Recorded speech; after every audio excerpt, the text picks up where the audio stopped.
بالله من الشيطان الرجيم بسم الله الرحمن الرحيم السلام عليكم ورحمة الله وبركاته وعليكم السلام ورحمة الله وبركاته حضرة المحترمين جميع مجلسي وجميع جماعة مجلس أخوة في هذا المسجد في هذا المجلس في هذا الصباح سيادة المحترمين جميع مشايخنا وأساتذتنا الأستاذ المعلم أستاذ حبيبي وأستاذ الدكتور جعفر والأستاذ عبد الحميد ونخص بالذكر إلى سائر إدارة seluruh pengurus Majelis Ukhuwah khususan nakhusu bidzikri Haji Basrain wa Ustaz Thahir ونخص بالذكر إلى كل من سار وجماعة ودرس في هذا المجلس seluruh jamaah yang hadir di pagi ini.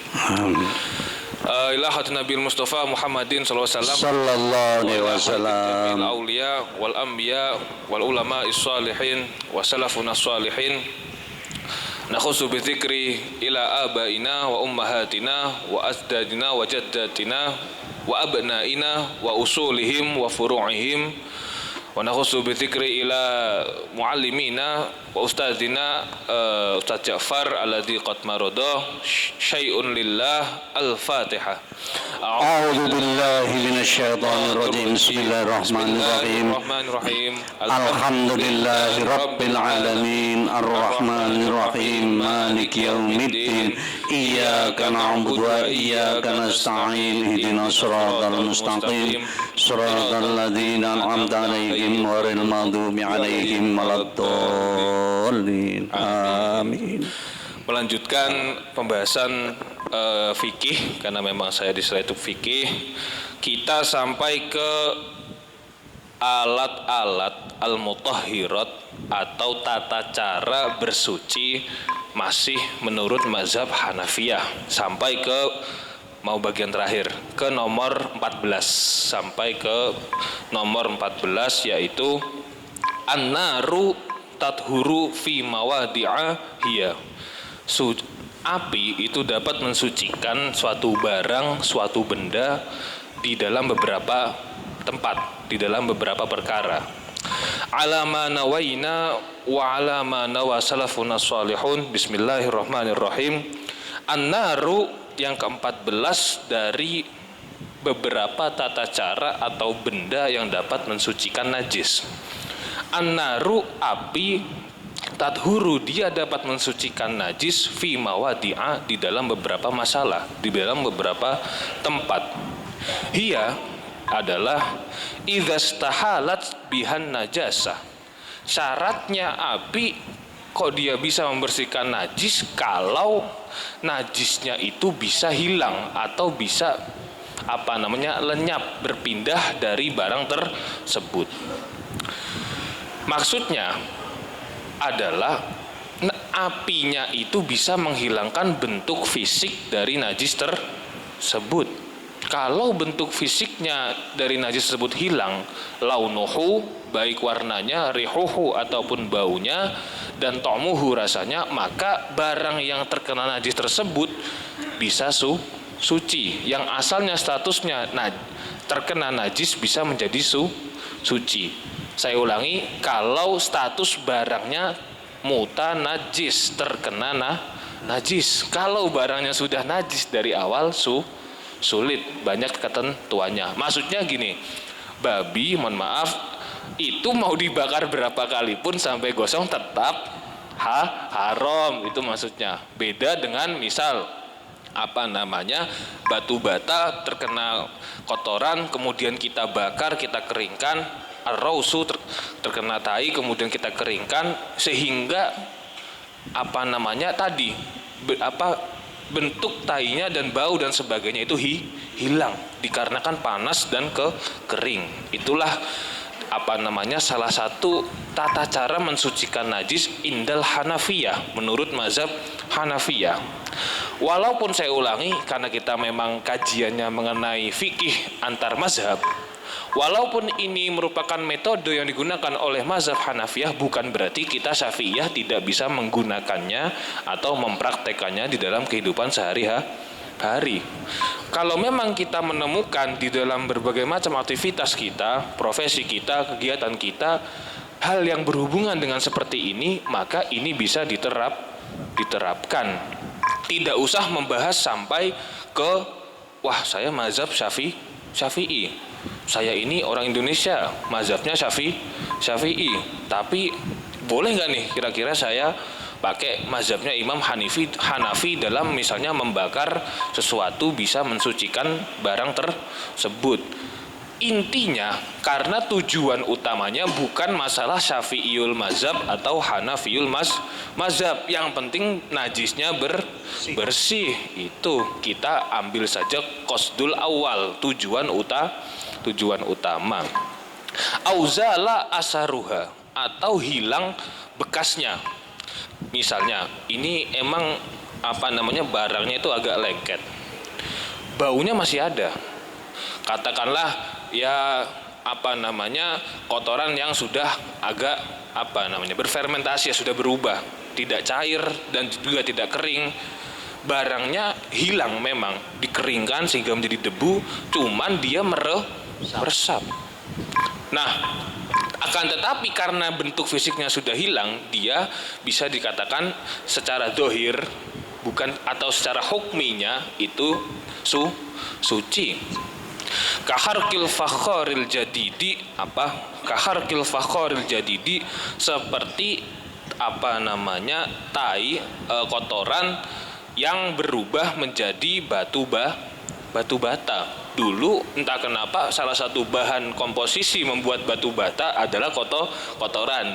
Saya generasi milenial tidak pernah melihat, cuman katanya seperti itu. Mulai dari peradaban Hindu di India dari zaman dulu lah ya, atau mungkin dari peradaban Sumeria sampai sekarang masih bagus, kualitasnya bagus, karena dia tadi zat-zat tersebut bercampur menjadi abu, kemudian menjadi batu bata yang kuat, partikelnya padat. Wa tahulur rausu ila romadi, sama. Wa ikhraqu maudhi'ad dami min ra'sis syati. Kita kalau misalnya menyembelih satu hewan, katakanlah kambing, hewan kurban atau hewan konsumsi ya, seperti sapi dan sebagainya, itu kan ada darah yang susah dihilangkan. Mau dicuci dia lengket. Ini yang nempel, lendir, nanah sebagainya, pasti paham lah panitia kurban, apalagi yang suka bagian ngumpetin bagian paling enak, ya kan? Itu bagian itu buat saya ya. Nah, pasti paham. Saya pernah juga soalnya. Nah, itu pasti ada satu bagian di dalam tubuh hewan tersebut, dia susah sekali dihilangkan, sehingga cara menghilangkannya harus dengan dibakar. Entah itu dibakar bukan berarti dipanggang mateng. Kita dekatkan kepala kambingnya yang ada bagian najisnya tadi, kemudian sehingga sedikit demi sedikit menguap. Apabila najisnya cair pasti dia akan menguap atau mengering atau bercampur dan sebagainya. Itu cara membersihkannya. Ini juga bisa dipraktekkan di dalam maksudnya dalam masalah rumah tangga, yaitu ibu-ibu ketika memasak. Kadang-kadang pasti ada aja darah, otot dan sebagainya yang kelepasan, entah itu di ikan, ayam dan daging semacamnya. Nah, jika menggunakan dalil ini, rujuk di dalam hukum ini, maka dengan memasaknya pastilah sebelumnya ibu-ibu sudah mencucinya terlebih dahulu. Cuman pasti ada yang kelewatan. Kalau menggunakan dalil ini, mengkiaskannya, menyamakannya dengan ini, insya Allah bisa suci.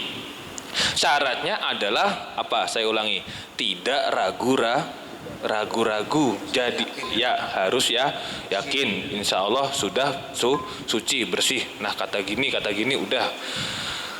Karena mau hukumnya halal, mau hukumnya sah, sunnah, makruh, kalau orangnya ragu-ragu, dia akan tidak jelas statusnya. Intinya hukum fikih yang sudah standar itu, halal, haram, mubah, sah, tidak sah, atau tidak disunahkan, tidak disarankan. Kalau orangnya sendiri ragu-ragu, sudah pasti malaikat yang nyatet amal juga ragu-ragu. Nah, kalau misalnya dalam masalah sholat, itu gimana coba? Masalah sah atau tidak sah. Allah akhirnya juga bingung mau nyatet ini sah atau tidak sah. Karena karena orang yang sholatnya sendiri sudah ragu-ragu. Saya 2 rakaat apa 3 rakaat. Nah, Allah kan bingung. Saya terima yang 2 rakaat apa yang 3 rakaat. Padahal kalau kita al yaqinu la yuzalu bisyaki. Salah satu 5 kaidah fikih paling utama ya. Al amalu bin niyati, kemudian kedua al yaqinu la yuzalu bisyaki, ketiga keempat lanjutnya saja. Al yaqinu la yuzalu bisyaki adalah 5 asas kaidah hukum fikih paling asas, paling awal, paling dasar. Seluruh hukum fikih, seluruh syariat, seluruh kitab Islam, bagaimana ulama beristihad, itu semuanya berasal dari al-qawaidul khamsiyah al-asasiyah. Kaidah kelima, kaidah fikih yang paling asas. Salah satunya adalah al-yaqinu la yuzalu bisyaki. Kalau orang sudah yakin, maka keyakinannya itu, ketetapan, kemantapan hatinya, entah itu akan berhubungan dengan diterimanya ibadahnya dan sebagainya, tidak akan bisa dihilangkan dengan ragu-ragu. Itulah kenapa dia menjadi nomor 2 dalam kaidah fikih paling awal. Yang pertama adalah innamal a'malu bin niyati itu. Lanjut, kemudian qala Ibnu Abidin wa misluhal ghaliyyu bin nari ka ghaliyud duhni awil lahmi salasan. Ada satu juga contoh yang lain, saya kurang paham, kemungkinan ini bisa kita lihat di dalam proses pembuatan seperti mungkin keju atau mungkin seperti mentega, margarin, lemak lah sebagainya. Itu katanya proses pembakarannya sampai 3 kali. Susu itu kan dia tidak bisa langsung jadi padat keju ataupun jadi margarin, mentega. Nah, mungkin zaman dulu ada yang katanya dia dibakar di dalam kendi selama 3 kali. Susu kita taruh susu misalnya satu gentong, kemudian kita bakar selama 3 kali. Yang mulanya cair menjadi padat. Itu merupakan salah satu bentuk proses pensucian, pemurnian. Qala Ibnu Abidin ini merupakan mazhab Hanafi ya. Ulama mazhab Hanafi. Wala tadzunnu anna kullama dakhaltahun naru yathuru. Sekarang ini banyak orang yang mengira kalau dikit-dikit kita bakar maka suci. Itu dia sedang, ya satu sisi dia sedang bahas fikih, kemudian mungkin zaman dulu juga ada kali ya main hakim sendiri. Orang kalau misalnya dituduh dikit langsung dibakar, maling misalnya. Dikit-dikit apapun yang dibakar bisa suci. Iya, loh, jangan salah. Hukuman mati orang Kristen, hukuman mati orang syirik di agama Kristiani, Nasrani, Katolik, Protestan itu adalah pembakaran. Disucikan dengan api. Agama sama, Zoroaster, Majusi juga seperti itu. Api itu menurut agama kuno selain Islam merupakan satu bentuk entitas ya, suatu bentuk barang yang bisa mensucikan sesuatu. Kul kama balaghani an ba'din nasi annahu tuhimu zalik. Saya dengar banyak sekali orang yang punya keyakinan seperti itu. Balil muradu, padahal mereka salah. Yang dimaksudkan adalah al muradu anna mastahalat bihin najasatu bin nari auzala asaruha bihayat huru, bukan pada apinya.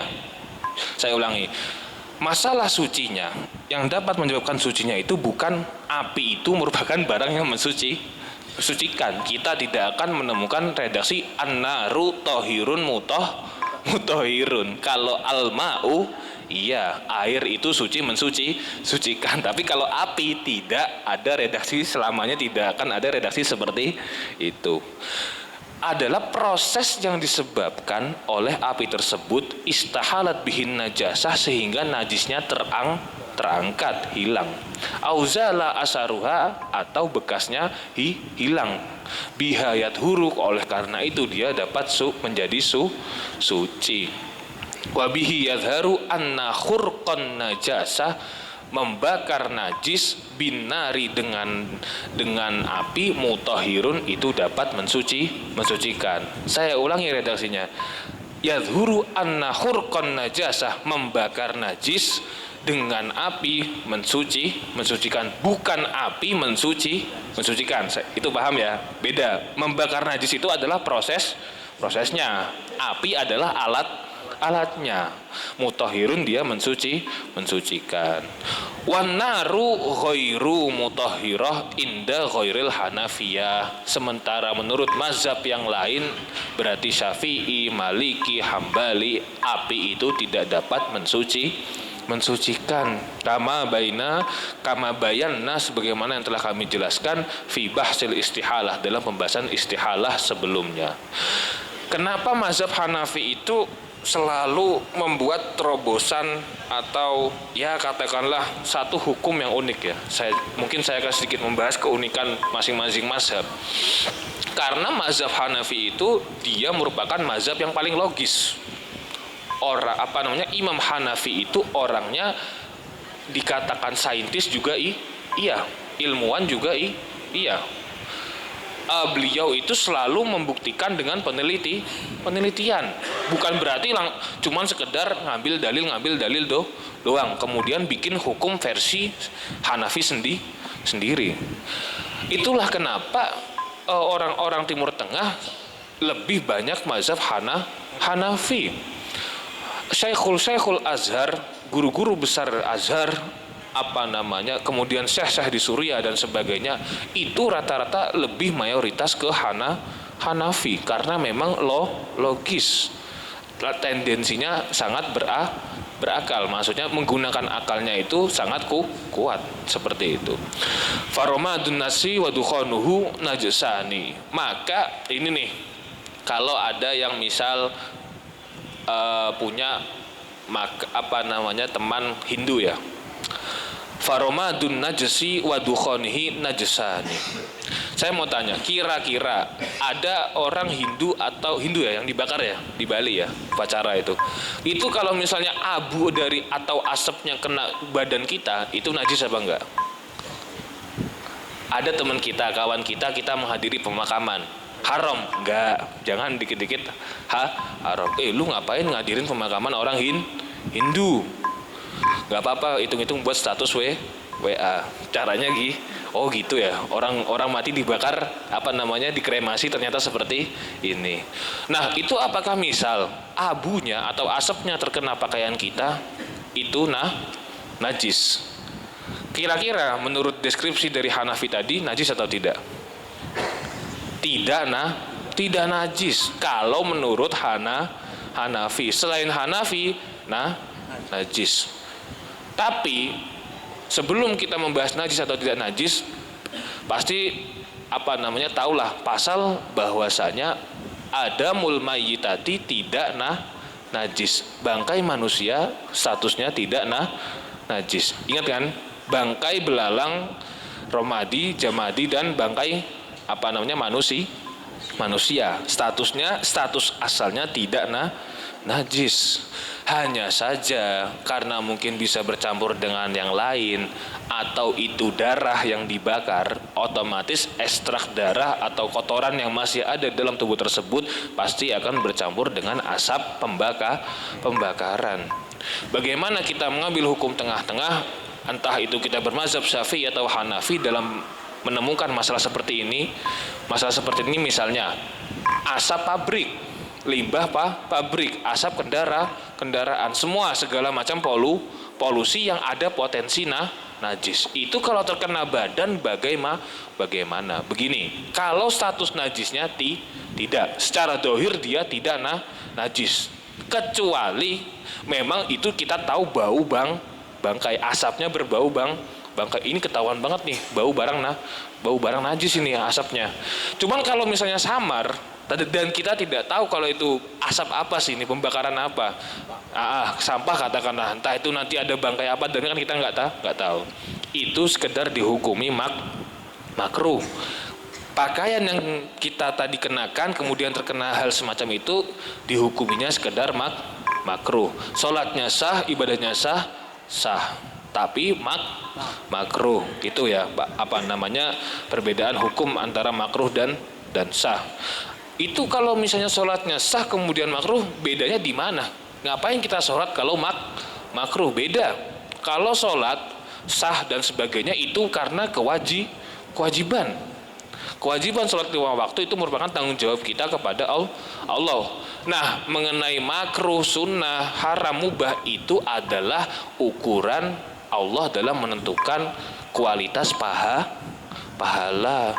Jadi sebenarnya ukuran makruh itu merupakan ukuran untuk menentukan ini pahalanya segini, darajatnya segini. Itu perbedaannya. Cuman sholatnya tetap harus dilaksanakan walaupun makruh.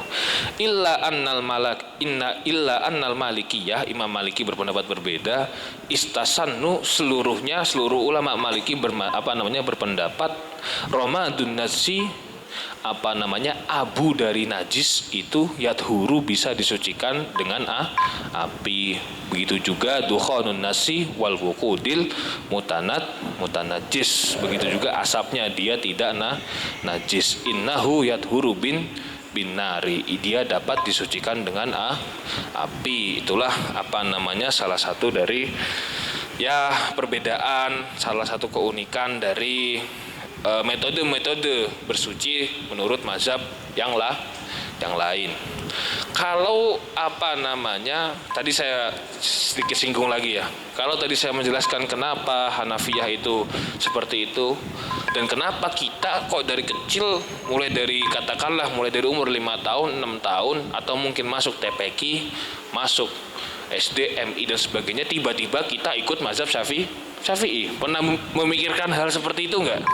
Kok kita tiba-tiba seakan-akan langsung ikut aja mazhab Syafi'i? Nggak ada kayak protes gitu, loh saya kok tiba-tiba ikut mazhab Syafi'i? Udahlah ikut orang-orang tua aja dah, ikut guru-guru kita. Coba misal kita ikut mazhab Maliki, ini saya jawab ya, saya baru menyadari itu ketika ada dalam satu redaksi, ternyata segala sesuatu yang katakanlah diputuskan oleh Imam Syafi'i atau hukum-hukum yang diistihadkan, yang diistihadi oleh Imam Syafi'i itu kontur geografisnya sesuai dengan Indonesia, paham?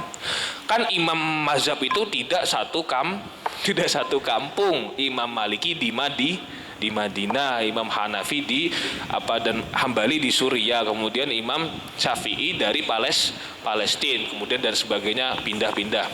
Nah, Imam Syafi'i itu merupakan imam yang berkelana ya. Dan kebanyakan beliau itu daerahnya itu termasuk daerah yang banyak airnya. Maksudnya banyak airnya adalah daerah Mesir. Iya, daerah subur, yaitu Mesir, qaul jadid dan qaul qadim. Itu Imam Syafi'i. Karena itu kebanyakan misal hukum berwudu, hukum sholat, hukum mengenai air lah paling itu sering cocok dengan kontur tanah Indonesia.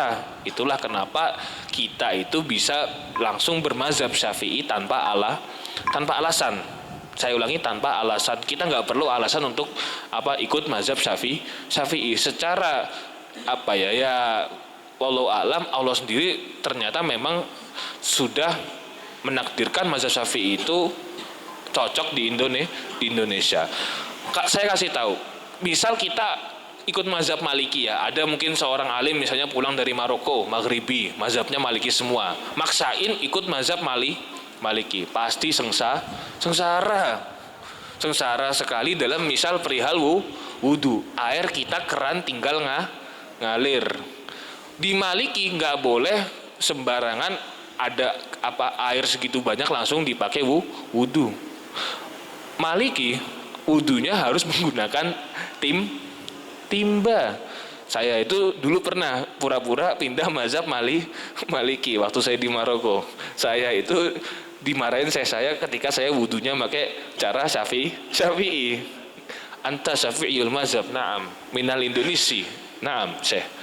Wa anta tukhawil wa tukhayyir ila malikiyul mazhab fi hadzal baldah. Kamu kalau di negara ini harus ikut mazhab Maliki. Kamu itu boros-borosin air katanya. Nah, jadi terpaksa setiap wudhu itu katakanlah ukuran timba nggak ada 1,5 liter, nggak ada. Air 1 liter lah, itu aja udah banyak. Harus bisa digunakan untuk berwudhu seluruh badan. Nah, iya cocok kalau di Maroko airnya susah. Kalau di Indonesia apa kita yang kagak kesusahan. Lihat teman kita mandi segeran, wudhu pada seger semua. Kita susah sendiri. Itu baru masalah wudhu, belum masalah sholat dan yang lainnya. Ya, saya kira mungkin itu yang bisa saya sampaikan. Kurang lebihnya saya mohon maaf. Allahul muwaffiq ila thoriq. Assalamualaikum warahmatullahi wabarakatuh.